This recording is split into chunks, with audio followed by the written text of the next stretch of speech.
Plastic में बहुत सारे प्रकार होते हैं, आपने देखा होगा। स्विच भी प्लास्टिक के होते हैं, बेकेलाइट नामक पदार्थ के बने होते हैं, मतलब जो प्लास्टिक की वैरायटी है जिससे उस पर करंट का फ्लो नहीं हो पाता। यहाँ तक जल्दी से आप नोट कीजिएगा। उसके बाद अगले टॉपिक की ओर लेके चलूँगा आपको। मैं हट जाता हूँ आपके सामने से।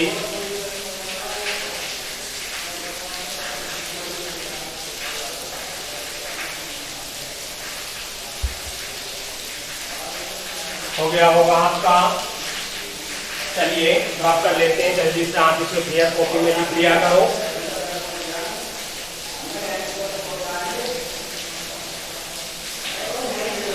हमारे चालक और अचालक पदार्थ क्लियर हो चुके हैं।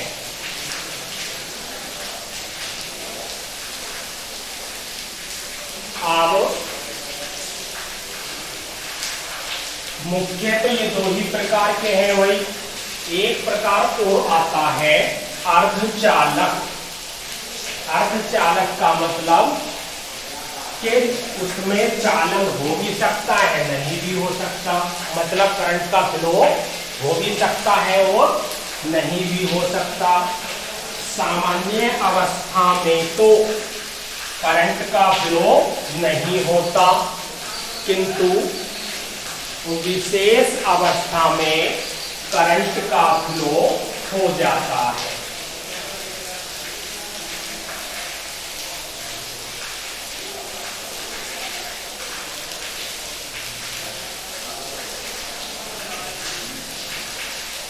चलिए जस्ट ऑर्डर कर देता हूं मैं यहां से।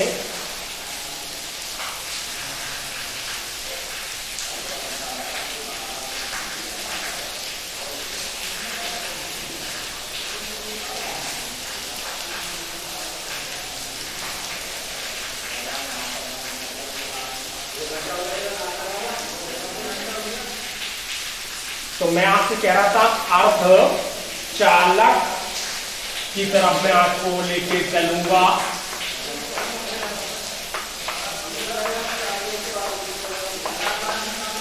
अर्धचालक आदत है यहाँ पर, इसे लिख लेंगे हम।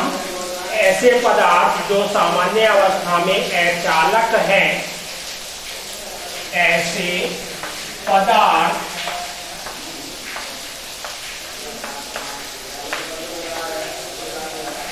जो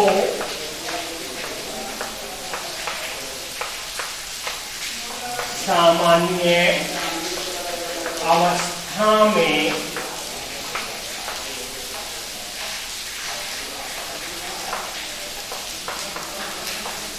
अचालक है,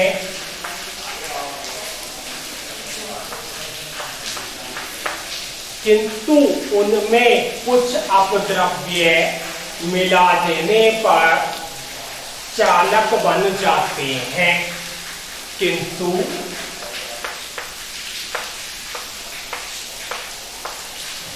उनमें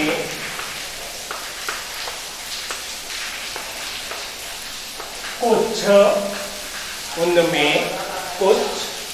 अपद्रव्य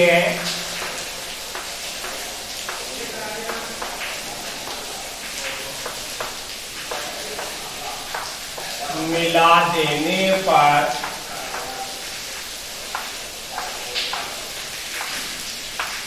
चालक बन जाते हैं,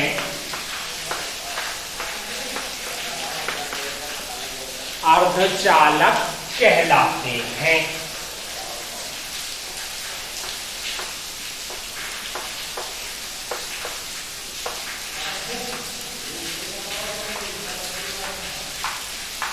और इन अर्धचालकों का जो सॉरी कहते हैं, लिख दिया मैंने, कहलाते हैं, ये है, ये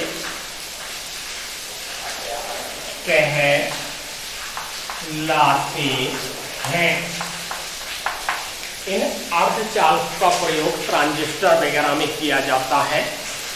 तो ट्रांजिस्टर आपने देखा होगा, तो सामान्य अवस्था में उसमें करंट का फ्लो नहीं होता, लेकिन जब इन अर्धचालकों में हम कुछ अपद्रव्य मिला देते हैं तो ये अर्धचालक मतलब करंट का फ्लो हो जाता है। कुछ ऐसे पदार्थ हैं हमारे पास। तो एग्जाम्पल में लिख देता हूं मैं, ये हो जाएगा एग्जाम्पल में हमारे सिलिकॉन, जर्मेनियम आदि।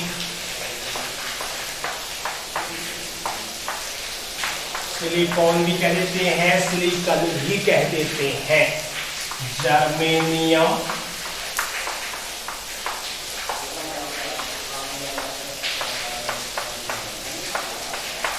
आदि। इनका उपयोग और लिख रहा हूं नीचे एक लाइन में मैं आपके लिए। इनका उपयोग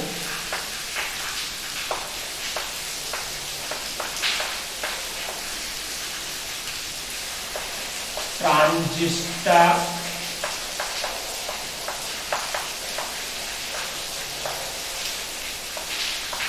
टेलीविजन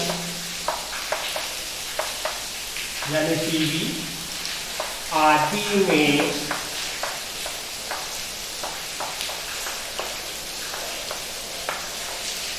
किया जाता है।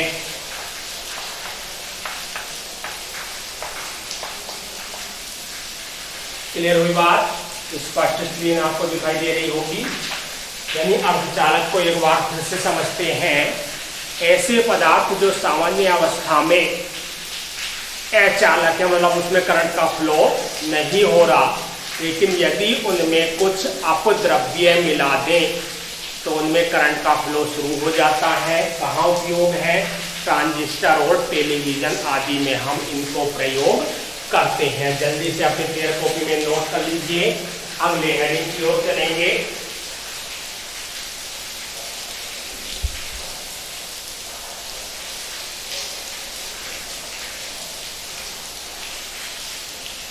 हो गया होगा आपका।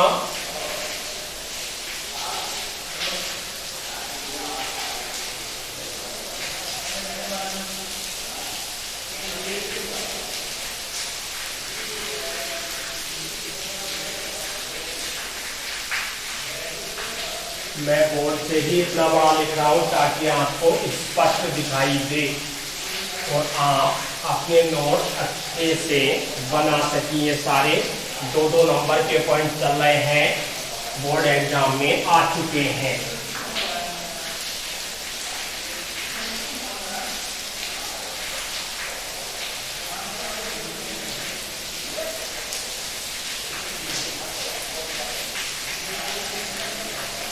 दस और रफ कर लेते हैं। चलिए,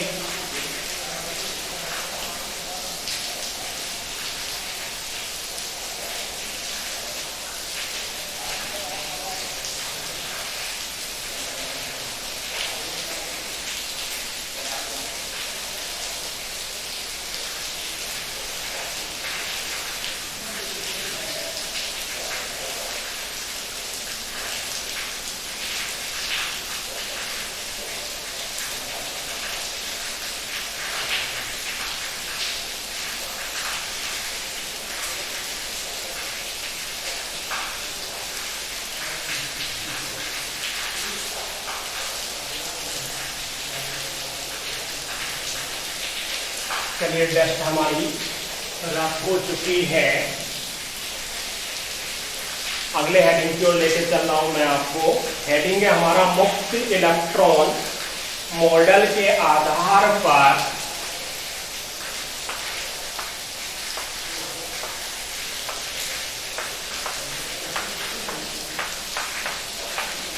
मुक्त इलेक्ट्रॉन मॉडल के आधार पर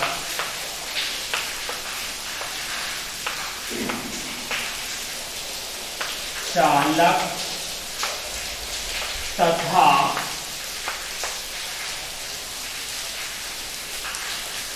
अचालक की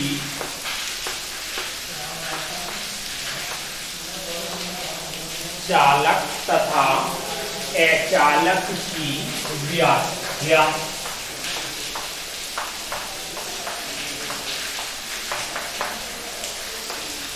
चलिए थ्योरेटिकल है, लिख देता हूं जल्दी से मैं। जब चालक पदार्थों के सिरों पर विद्युत विभवांतर लगाया जाता है, जब चालक पदार्थों के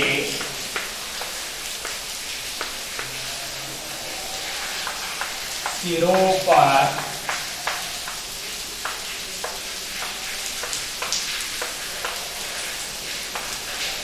विद्युत विभवांतर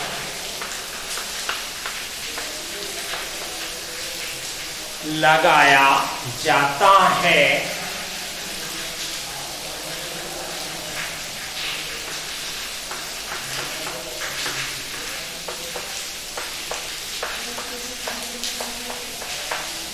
यहाँ विभवांतर एक शब्द आया है, अभी पकड़ में नहीं आएगा क्योंकि ये टॉपिक मैंने पढ़ाया भी नहीं है।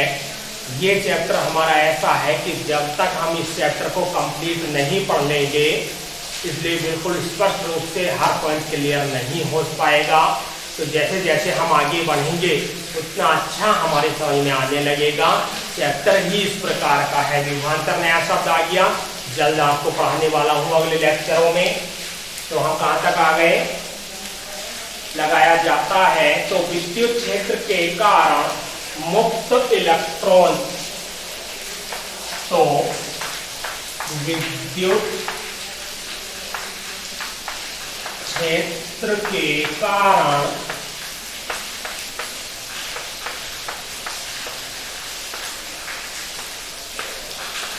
मुक्त इलेक्ट्रॉन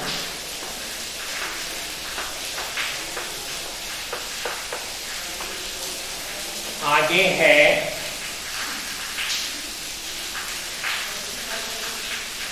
विद्युत क्षेत्र के विपरीत दिशा में,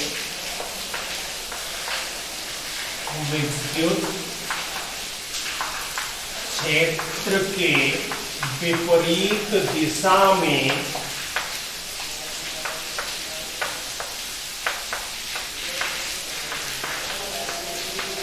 गति करने लगते हैं।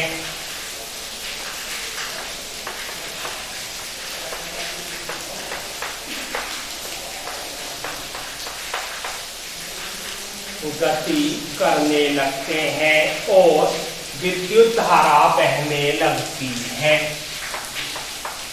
और विद्युत धारा